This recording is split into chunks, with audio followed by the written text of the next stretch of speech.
Assalamualaikum warahmatullahi wabarakatuh. Sampurasun baraya tepang dangudi sareng pidangan dongeng Sundanya. Urang neraskeun hanca dongeng anu katunda kalayan ngabantun di daerah Darios si Endul Jawara Olokejo.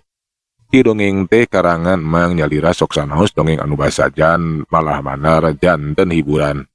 Kabaraya anu satia manco kan dongeng mang di mana we ayana mugi asadayana aya dina kasehatan lahir sinerangan batin dilalancarkeun sagala rupinanya tong hilap dirojong ditaroelan tomol sukrep. Bangga mitra supados tenyang kolong ting kana waktos urang sami-sami dangukeun kumaha terasna ieu carita si Endul Jawara Olokejo. Sok kaparayun sadayana.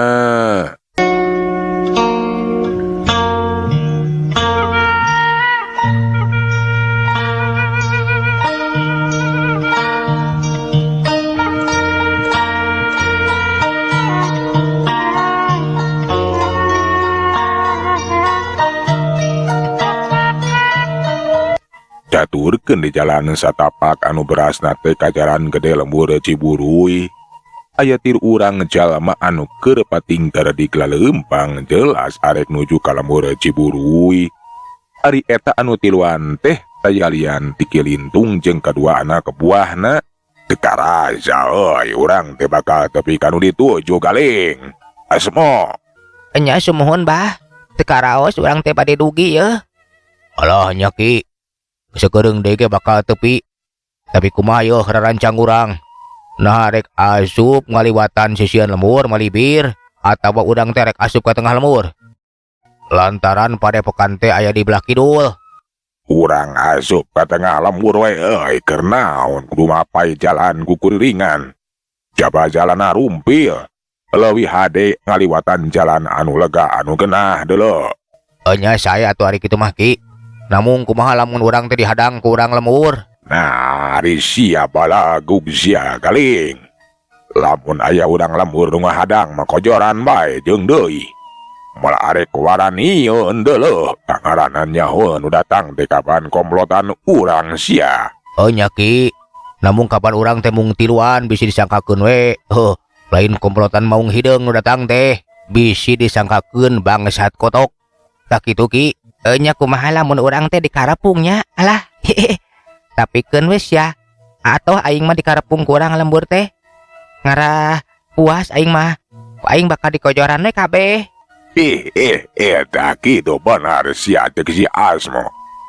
Keun bae najan dikarepung ku urang lembur disangka bangsat kotok oge lantaran urang ukur tiluan. Keun we sugema. Urang lembur urang kojoran kabeh euy. Nya bener pisan Ki. Tapi orang sekalian ngegarong gitu. Montong sia. Ulah ngagarong ayeuna mah kapan urang teh boga maksud anu leuwih penting deuleu. Sitapak kudu kabawa. Beak ke jalan satapak beras ka jalan gede. Nu tiluan teh laju laleumpang asup ka jero lemur. Sedengkeun di lemur teh kapan aya anu ngaronda nyata anak buahna kita Pak. Dibarengan ku urang lemur.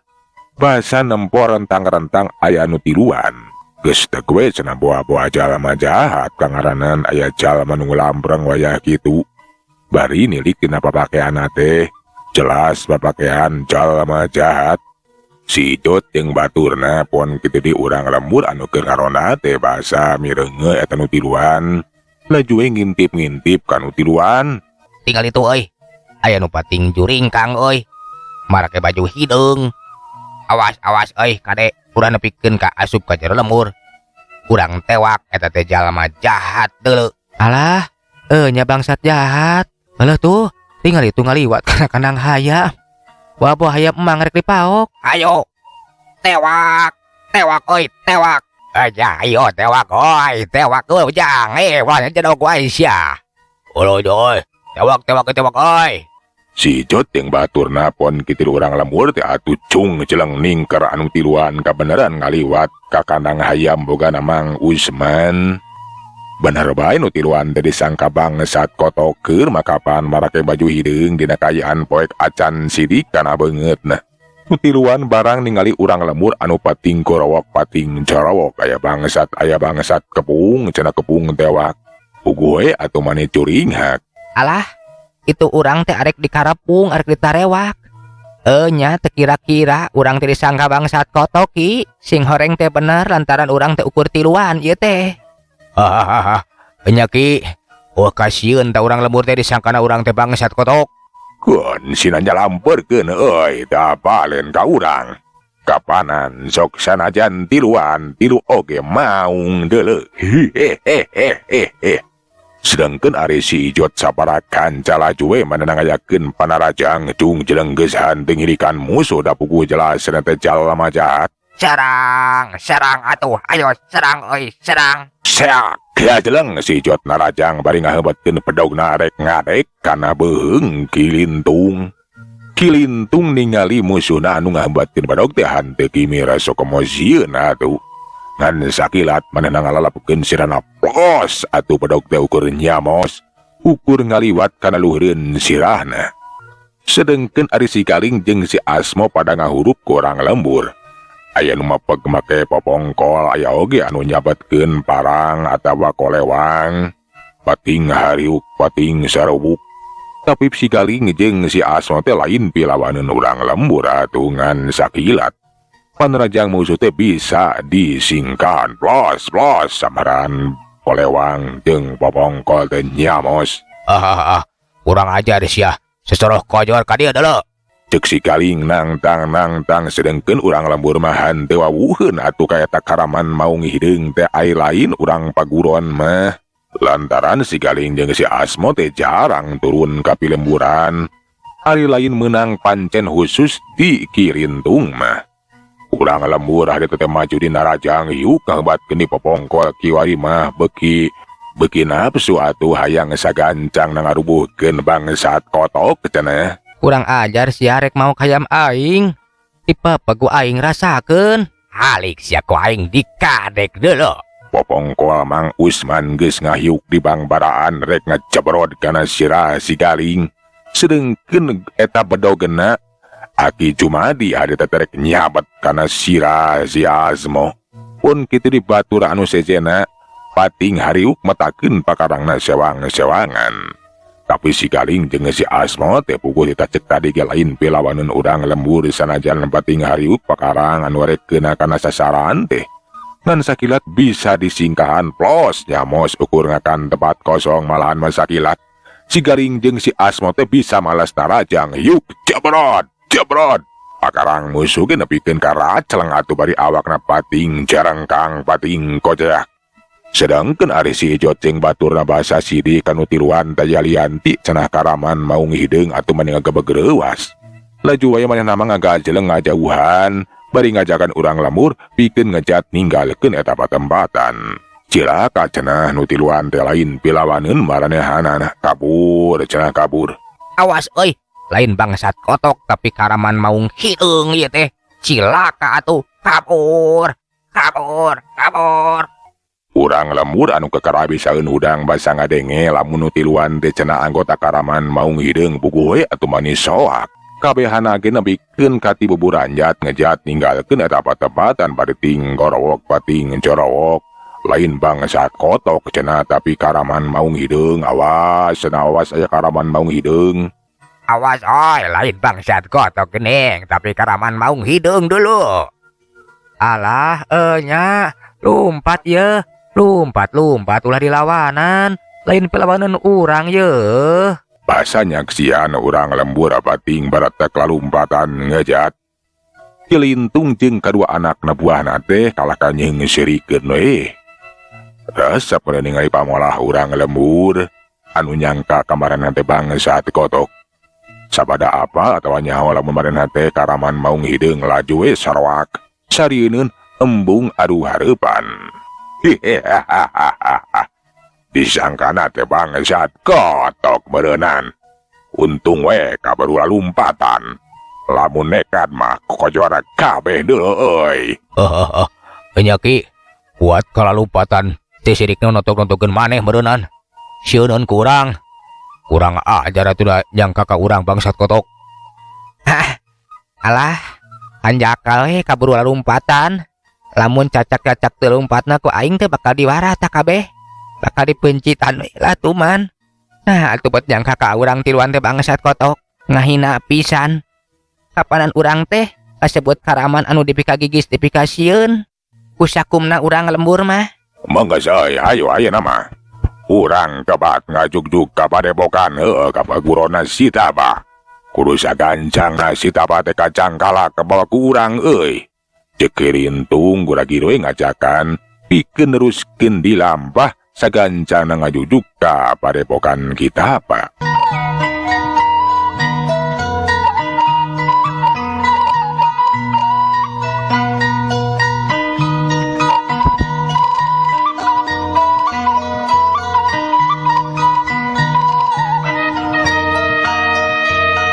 Urang caturikeun ayeuna mah teu jauh ti padepokan Ciburuy atawa di paguron kita Pak. Den Bakar jeung nu sejenna teh anu keun ngontrol kaayaan paguron mana teh ngaranjuk kaget lantaran katingali aya si Ijot anu lulumpatan lurusuhan kawas manggih kareuwas.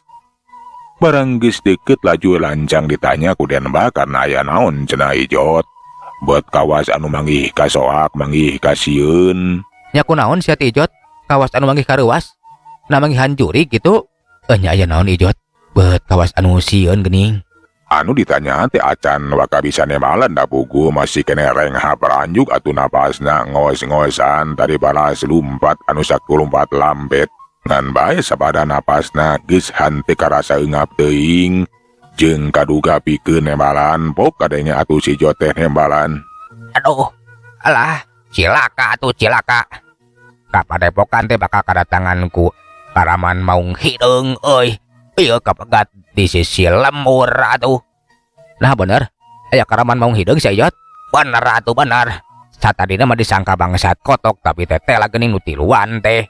Karaman Maung Hideung dawek mah masih keneh wawuh atuh kanu bukna galing anu kungsi dikepung teh euy. Nu sakitu gagahna sakitu hebatna. Alah cilaka. Ayo urang kudu sagancangna laporan ka kita Pak. Bisi-bisi eta Karaman teh kaburu ka dieu manten yeuh. Cek Den Bakar laju ngajakan kagancangna laporan ka kita Pak. Bring bae atuh muridna kita Pak teh arasup ka jero padepokan.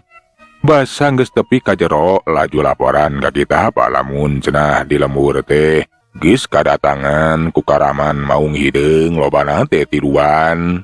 Samalahan mah ku si Ijot teh dicaritakeun ciri-ciri eta nu datang. Puguh we atuh kita teh maneh ngaranjuk kaget lantaran jelas numutkeun ciri-cirina lain ukur anak buahna nu datang teh bareng jeung gegedugna nyaeta Kirintung. Ai kitu horeng teh cirina moal salah deui. Eta teh si Lintung, nya kagedug Karaman Maung Hideung. Lamun kitu mah urang teh bakal nyang hareupan banca bahaya. Ayo urang nyieun siasat, nyieun strategi.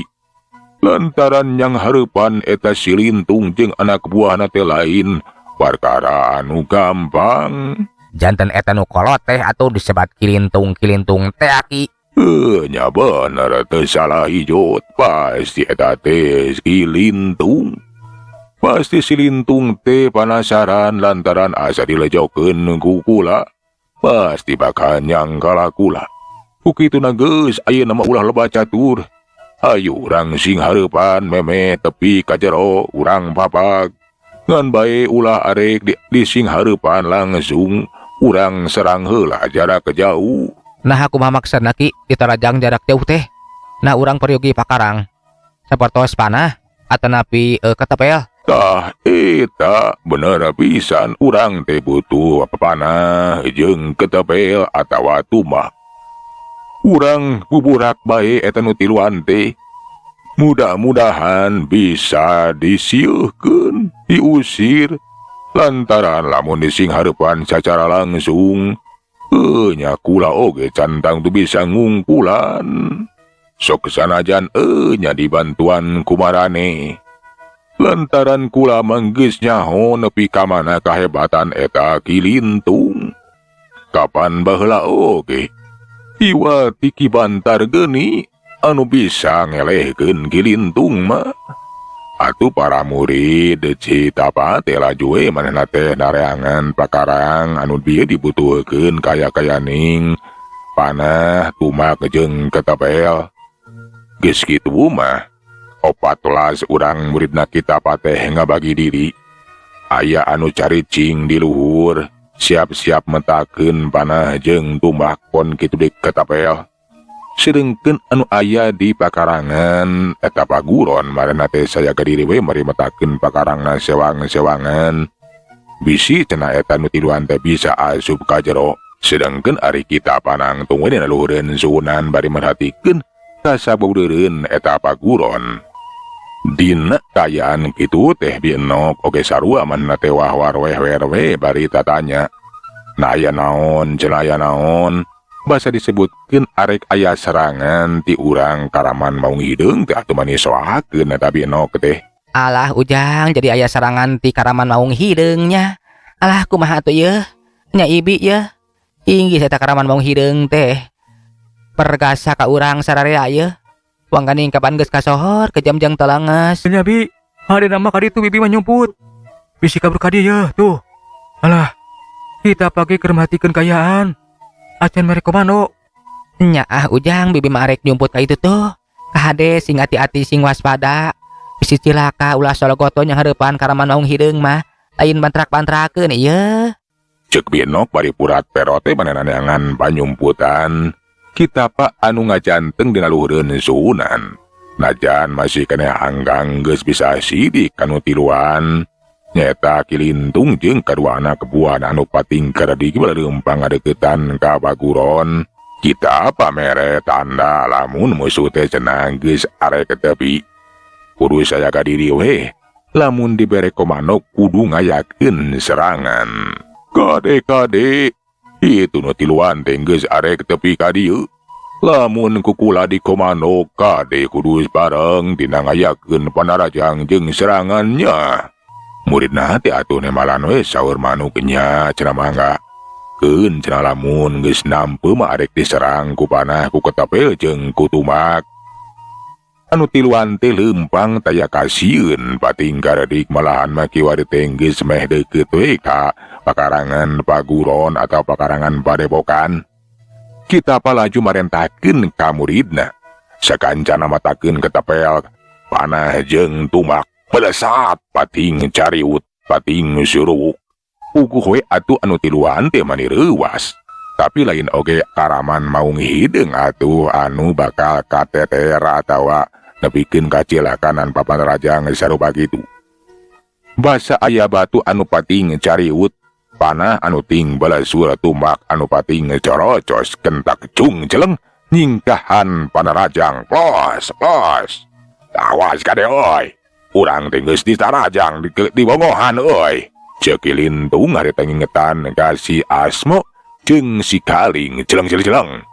Si Asmo jeung si Kaling oge hasil nyingkahan eta panarajang luput hanteu nepikeun ka kabeunangan. Tapi eta muridna kita teh hanteu cicingeun. Basanya ho panarajang anu munggaran teh gagal. Laju we metakeun deui panahna ketepel geus dipetot deui.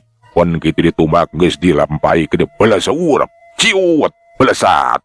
Panah jeung batu pon kitu tumbak teh geus ngahujanan deui eta nu tiluan. Si Asmo, kurang ajar teh si Adano teh. Ayakeun serangan jarak jauh euy. Alah, anya kade euy. Alah, kumaha ki? Tetela urang teh diserang jarak jauh yeuh. Monor sia monor arek. Udah we kurang sing hareupan. Ceuk Kilintung hari teh bade nangtung ngacianteng mapa kedatangan panarajang musuh. Basa panah anu pating pelesat, tumbak anu pating corocos jeung batu anu pating cariut ngahujanan teh laju we ditadah. Dampaleunna dikebutkeun wus aya kekuatan jarak jauh anu mapag eta serangan. Atuh balu karna panah jeung batu nepikeun ka raceleng tumbak oge nepikeun ka dukating ka mana loesna. Uguh we teu ningali kitu mah para murid kita teh reuwas. Tetela geuning cenah wawesen Kilintung teh lain bantrak-bantrakeun. Sedengkeun ari pikeun kita mah hanteu aneh cenah lantaran kitu atuh wawesen Kilintung teh lain bantrak-bantrakeun. Basanya serangan murid nagis bisa diungkulan. Kita apa tidak dawe ngagetera hatena ngadu ngaharti cenah. Kilintung jeung kadua anak buah teh bakal bisa asup ka jero padepokan. Inggih suara murid teh nepikeun ka aya nu ditandasan nepikeun ka cilaka. Sedengkeun anu jadi bahan incaran tetayarian ti dirina.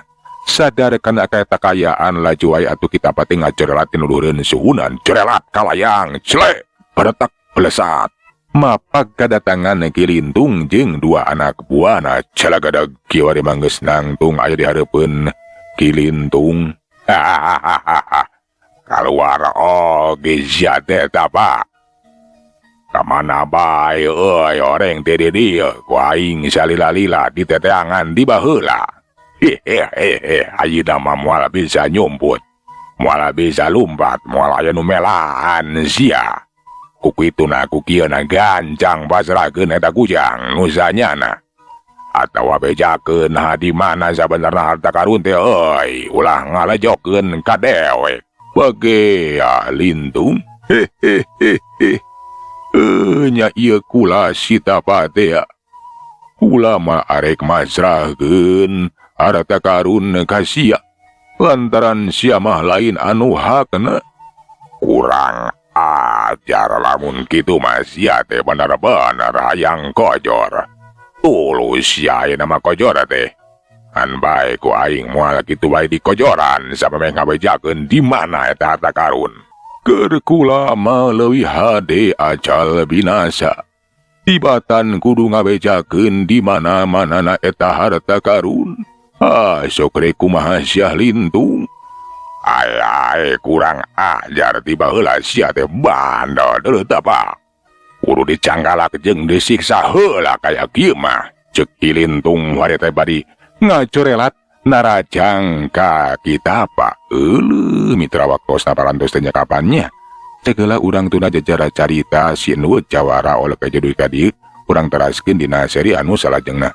Hapunten ieu mang teu tiasa panjang-panjang margi nuju peuyeeh yeuh. Atuh mang saeuleun undur assalamualaikum warahmatullahi wabarakatuh. Cag.